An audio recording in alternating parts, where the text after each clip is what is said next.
What's up, guys? Welcome back to the NAU podcast. This is sir. episode 7. I'm Jayden, and I'm here with Kalib, as you guys may know by now. Cuts. Yeah, like I've been saying all season, we've had incredible guests so far on the season, and this person that we got on for this episode is extremely exciting.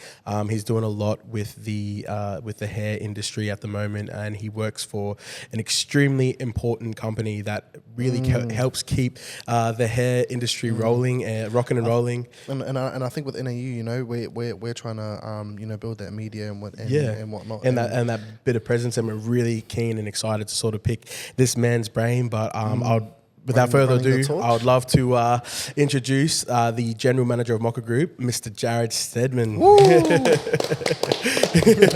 happening, boys? Oh man, What's happening? Thank you so much. We know that you have just flown in today, and then you're flying out just after this podcast finishes. We're crunched for time, baby. but thank you so much for taking this quick little time to come and have a chat with us and have a sit down with us. I think that when we actually put together NAU and we put together the structure of who we wanted, you were one of the first people on. And I'm not being like a bit of a eat ass, as we would say, but genuinely you were one of the first people that we wrote down because what you do for Mocha Group is incredible, man. Traveling around the country, taking time out of your personal life to go and do what you do for Mocha Group is incredible. And I just want to start picking your brain, man. Like where did it all start for you with obviously working with Mocha Group and doing all that? And I know I've spoke to you at Expo for Barbers this year, but yeah, I'd just love to hear a little bit of your story. Yeah, well, I guess it actually starts with Linda Woodhead, who's the owner of Mocha Group. Yep. So she started the business about 20 years ago. Her background's in publishing, and she is a very, very smart human being. She's incredible. I kind of started in media. I started off actually as a photographer in school. Yeah. Oh, nice. Yeah, and so then I kind of just developed my skill sets in that space, and then I ended up doing like youth work at TAFE and community welfare. Yeah. And then I was not academically very fantastic, but then I finished some TAFE stuff, and they went, "Oh, you could go to uni." I was like, "You don't want me to go to uni? You don't want me to go to uni?" But I ended up going to uni and doing social psychology undergrad, and then I just kept on shooting like photos the whole way through. And then I kind of developed that the mix between the creative and the personal interaction side. And that is pretty much what marketing is, right? And so I developed a kind of a pathway through shooting stills, marketing, branding, communications. I used to work for the Parramatta Eels, the football club. Wow. And then I kind of got jobs where I would be shooting for like companies like Louis Vuitton and Disney and like kind of big stuff which I shouldn't have been allowed to do. But then Imposter syndrome.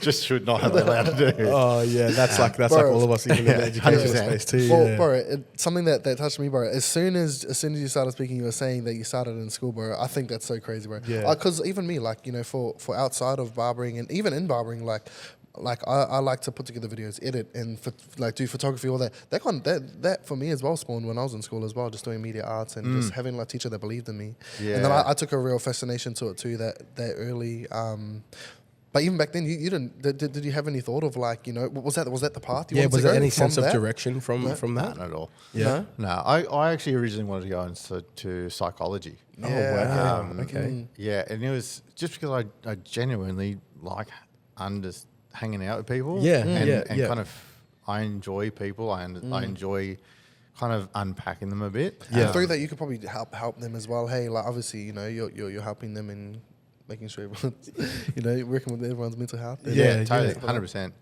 And then through that process, then I started in hair and fashion. Yep. And I've worked for a couple of publications under different art director and a bunch of different roles in that space.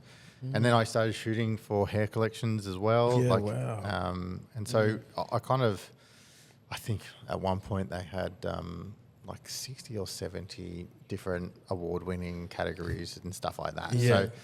So, but what kind of always drew me back was just people, like hanging out with people, doing stuff that elevating and celebrating people is really what it came back to. Yeah. So I was working for a company in finance, and I was the head of marketing for that. And I was wrapping up there, and I knew Linda from the CEO of Mocha, and I just gave her a hand because she does cool stuff. Yeah. And after that weekend, she was like, "Hey, you're looking for a job, right?" I was like, I don't. But you do publications and you do events, and I don't like reading and I don't like events. So, but it ended up being like, she is just the most incredible person you've ever met, and the reason I took the job was because of her.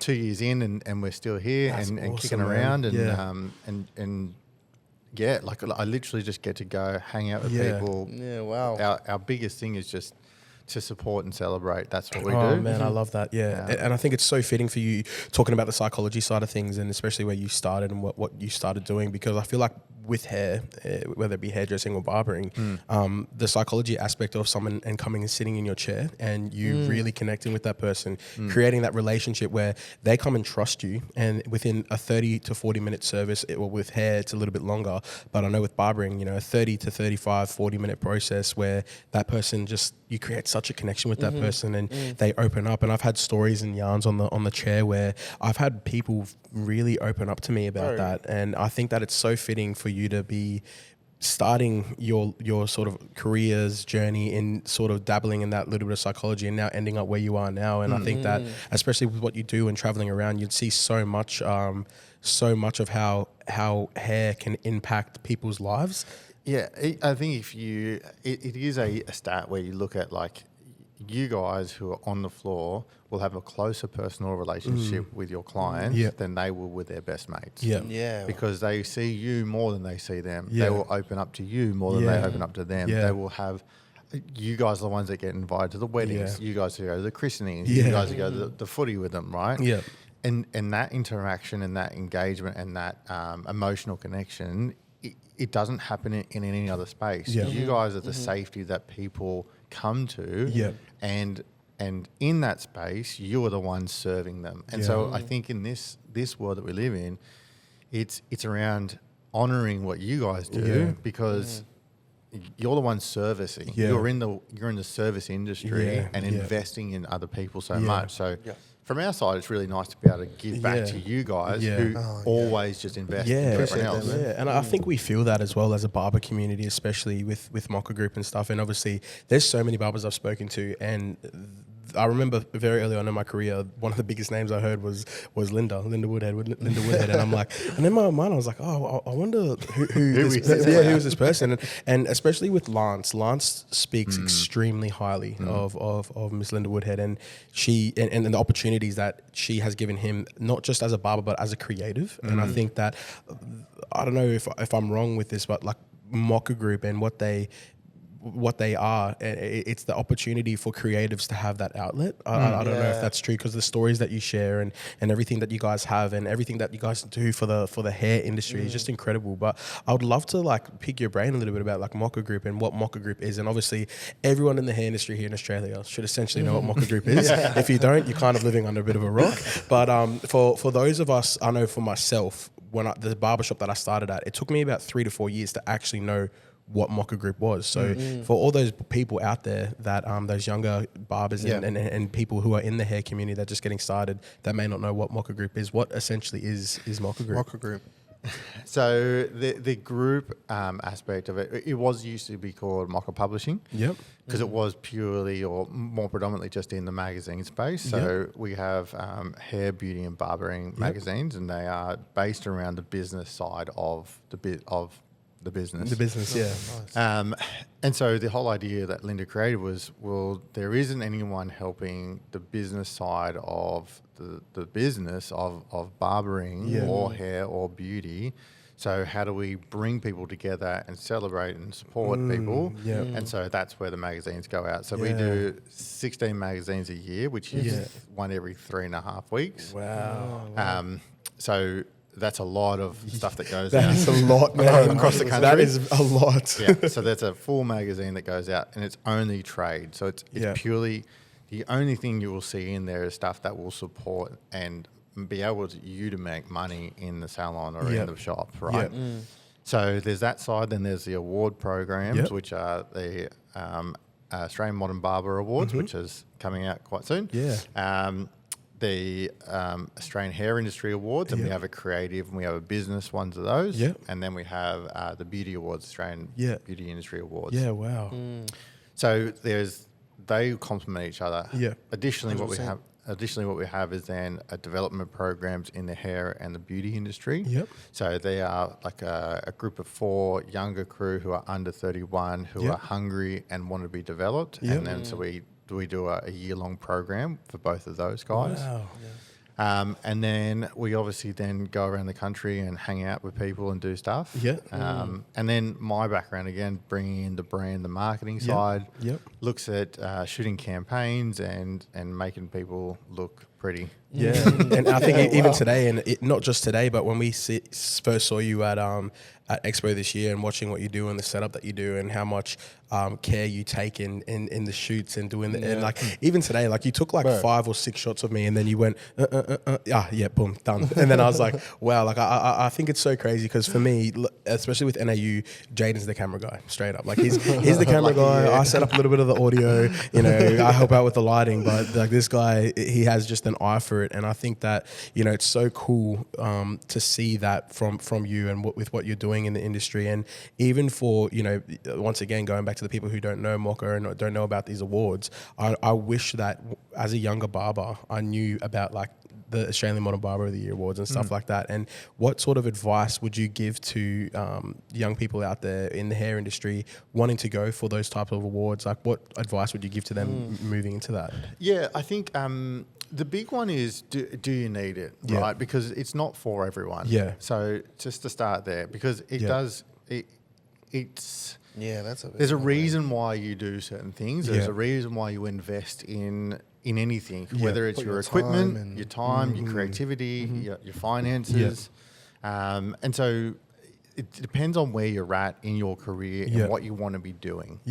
So part of that looks at, are you making sure that you are getting educated? Because that's number one. 100%. Shout out to 4 Barbers. Hey, yo, shout out to 4 Barbers, man. And making sure you got the right equipment in your hands, you know what I mean? That kind of stuff. But the award program is around community. It's around recruitment. It's around retention. It's around marketing. And it's around being with other people who are like-minded. Like-minded people. It's crazy. Because when you're sitting in a shop, some people are doing it in a crew and some people are doing it by themselves. And so being part of something bigger is actually about just feeling like you're not alone, that you can learn from other people, that you can grow with other people, that you're actually in an industry that's way cooler than most, right? Because if you're a barber or a hairdresser or in beauty, right, you are different to every other culture and every other industry. A professional truck driver will not be going across the globe teaching how other people how to drive a truck. You're generally not going to be going into tech or doing podcasts on driving. You're probably not going to be doing everyone flying in and hanging out and doing education. You're probably not going to be going in doing product development. But in this world, it's hands-on. It's personal.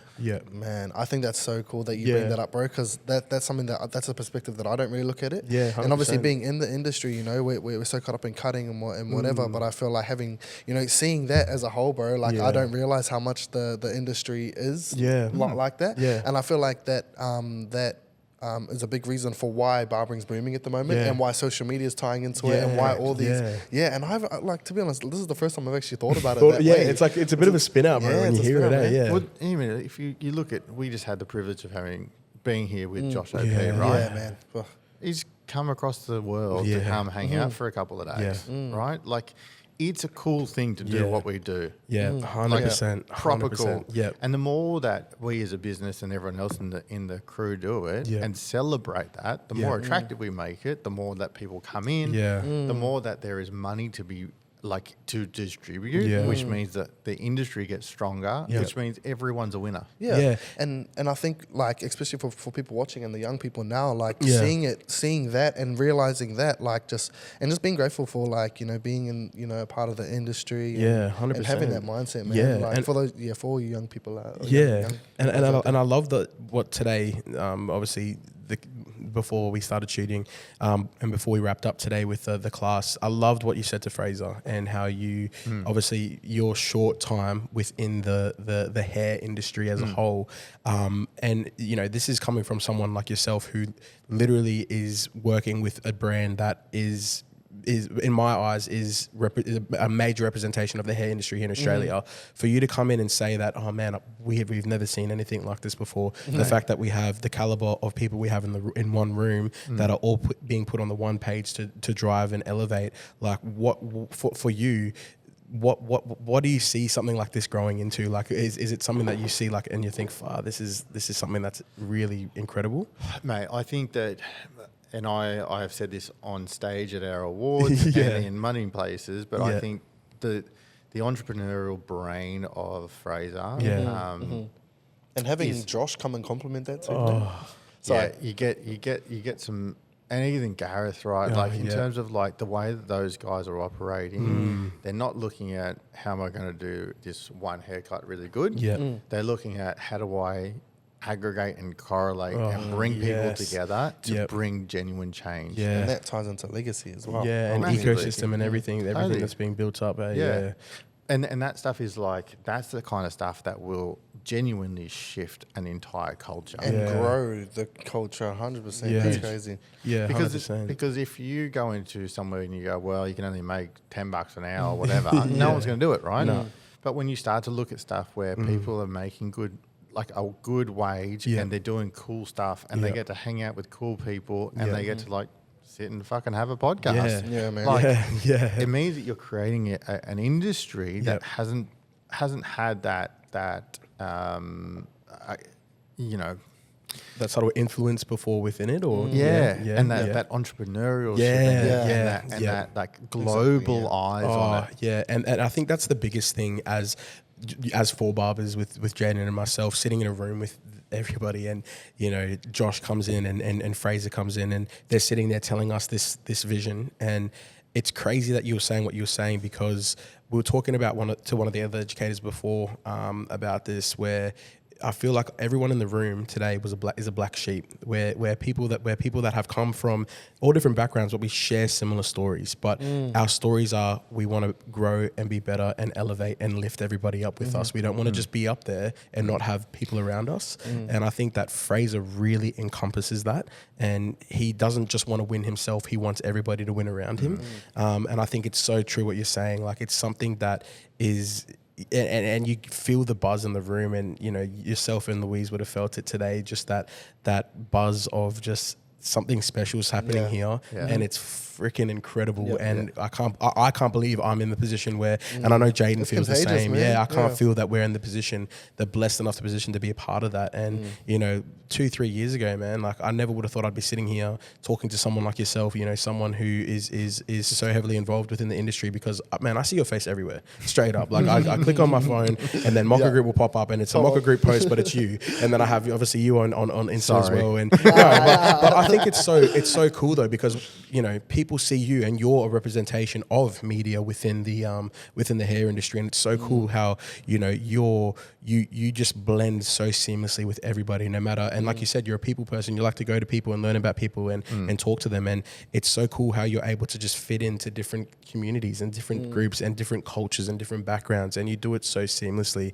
And I just think that it's so cool, and that's something that both Jayden and I really aspire to, especially with NAU and what we want to do, because we want to try and have that outreach where, and I spoke to you a little bit about it today, where we can sort of go to those different communities that may not necessarily be boisterous, where they want to have an impact or be in the community of the barbering industry or the hair industry in general, but we want to give them the opportunity to have their voice heard, have them feel represented, have them feel heard, and give them that opportunity to share their culture that they have in their community, in their area, so that area then feels uplifted and it all elevates up, you know. Yeah, I think it goes back to just like the reality is that if someone's in a salon or a shop, right, on average they might have a role over 8 weeks or 6 weeks or whatever. Yeah. You're looking at roughly 800 people that you're chatting to on a regular basis, right? Yeah. That's 800 lives that you are impacting every. I haven't even thought about it like that. Continuously, right? Yeah, yeah. But that's like, let's call it 800 just for ballpark numbers, and let's say it's 2 weeks or 4 weeks or whatever it is. But it's a continuous investment into people, right? Yeah, And if you look at that across our industry and you go, okay, well that's this many people are impacting 800 people every week. Yeah. If we have a culture which is admiring people like Lino and Mark Ramon and Fraze and Gareth and those kind of people, we have the ability to change the culture of Australia because of the people that are leading this group. Industry leaders, because you guys see people every single day on a regular basis. And you have the ability to change your community in each of the communities, and that is something that is genuinely really exciting because we get to see this thing, and our job, or my passion really is around don't just celebrate people with the biggest mouth, celebrate the people with the biggest heart. That's what I love that, man. I actually love that. What the heck? But that's like that's the reality is that we can change culture. Oh, 100%, man. And gets me a bit teary. Oh, you know, straight up, like, I think that hearing you say that, like, it makes me feel a little bit emotional as well, because when Jayden and I came up with the idea of NAU, it was that, man, straight up. Like, we straight up said, we don't want to, it's not about us. We said that. We've said that from the beginning, that it's not about us. It's never going to be about us. We don't want it to be about us.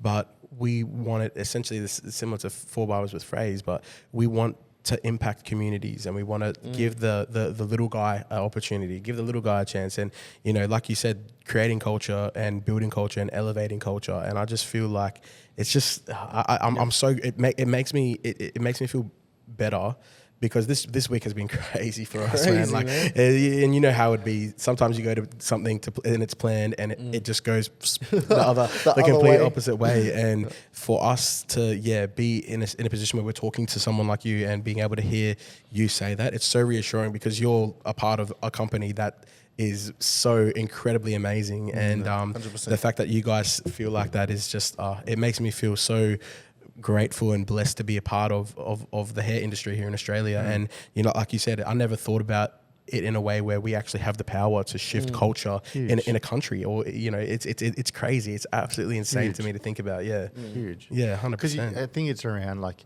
if you look at each of the parts, like, if every part does its job, whether you're in a car or whatever it is, a business or whatever, like, if everyone understands the game they're in and they want to be part of that, they can either sabotage it or they can build it. Right. And that's so crazy you said that, because OP touched on that a little bit yesterday with us, where you have your builders and then you have your drivers. Your builders do the building, and then you have to give it to the drivers in order to drive it up and drive it out there and put it out there to the community. And I think that, and that's what he utilizes us with 4B. He said, we have done the building, and now we're teaching you guys how to be the drivers, so you can go out and be the change, make that change. And it's crazy. And extend that legacy. 100%. But obviously, moving forward, we got AMBAs, or at this time we got AMBAs next time week. Of recording. We got the AMBAs next week. Is it next week? Next Sunday. Sunday. The 10th of November. You're looking forward to that? Yeah, man. We run. This is the last of the 4 awards that we do in the year. And to be honest with you, every time we do them, it is a humbling experience in terms of just people coming together. And again, like, we have the ability to either get on stage and be assholes or get on stage and celebrate everyone. And that is a genuine responsibility that's on our shoulders, because that's a ability to change a culture. And I adore Linda, who has had those for a long time, and has had the culture of simply we support and celebrate. And that's what we're about, and have a good laugh while we're doing it. So, you know, amazing. Whoever comes out on top, like you just had Lino on, and he's a Hall of Famer, and Mark Ramon's on, and he's a Hall of Famer. Like, it's awesome to be able to have a platform where we can genuinely just celebrate and honor people 100%, yeah. who are just doing cool shit and, Yeah. and Yeah. being rad. Yeah, Like that's what it's 100%. about. Do you know what I mean? Yeah, and obviously leading up into even after the MBAs, is that you got a lot planned. You know, I see you traveling all the time, man. What's the schedule looking like for you for this back end of the year? Pretty hectic leading into next year. Yeah, it doesn't stop. Yeah. Which is what I love. Yeah. I see a break in my calendar. I'm like, I could squeeze an Adelaide trip there. No worries. Yeah, no worries. So we got a couple of internationals, a couple of domestics, and then heading over to Dublin and doing a UK trip over there to go hang out with some people. Yeah, that's exciting. January. Are you doing, is that with Mocha and stuff, or is that yourself? Yeah. No, that's with Mocha, Just got some interviews and stuff lined up for yourself. Yeah, that's awesome. Yeah. That's exciting. And then obviously next year with all the many expos that we have next year lined up, and obviously with Expo for Barbers, are you looking forward to coming back to that and are you guys going to have your Mocha booth there again? And so by the time that this goes out, this will be news. But we are officially partnering with Barber Expo next year. Yep. And we will be having our the AMBA Awards. Yeah. At the last day of Expo. Ooh, that's exciting, man. So we kind of been You guys working heard it with here first. Yeah. You heard it here first, guys. Straight up. It might turn from episode 7 into episode 2. Sorry, Matt. Sorry, Mark. No, but so we do the same thing in beauty industry where there's a beauty expo and then we do the last night, which is the awards. Yep. Do the same in hair industry with a hair festival and then we do the awards. And we've been working with Phrase for the last couple of years and working that's on exciting. doing that stuff Yeah. and really supporting that. Yeah, and I love how it's incorporating you guys, what you stand for, into what Phrase believes and stands for too, because obviously he's so heavily barberly influenced and he really wants to have that platform for barbers to be able to feel elevated and feel respected. So I'm really excited for that. I had heard word a little bit of that, but I didn't know if it was like legit, because I think that I think I heard that at the end of last year's expo that Phrase was wanting to something to happen this year for next year for 2025. So I'm really excited for that, and I'm really excited to obviously. We're so young with what we're doing, and this brand that we're trying to start is so young in what we're doing, and we're just so grateful that you've been able to take the time out of your extremely busy schedule, because you're a busy freaking man, bro. Straight up, like you're one of the busiest, hardworking people I've seen in the hair industry, and Just you do here so for much. a giggle, mate. Just here Yeah, for a giggle. 100%. But we appreciate you, man. and we look forward to obviously getting you on again in the future and having more of a in-depth yarn with you. But honestly, Jared, we really appreciate you for taking the time to come and have a chat with our little, not about us thing, but hopefully, obviously next year with Expo and everything, and obviously I'll most likely see you at Amber's next week anyway. So Can't wait, man. Yeah, excited for it. And thank you to the Barber Academy for letting us use their beautiful space. Yeah, 100%. And Shout out to the letting us Barber share our Academy. NAU. Shout out to Gareth for allowing us to use your space, man. You're an Absolute legend. absolute legend. And thank you very much, Jared. Appreciate Thanks, you, brother. Jared, brother. Let's Go go. on, kids.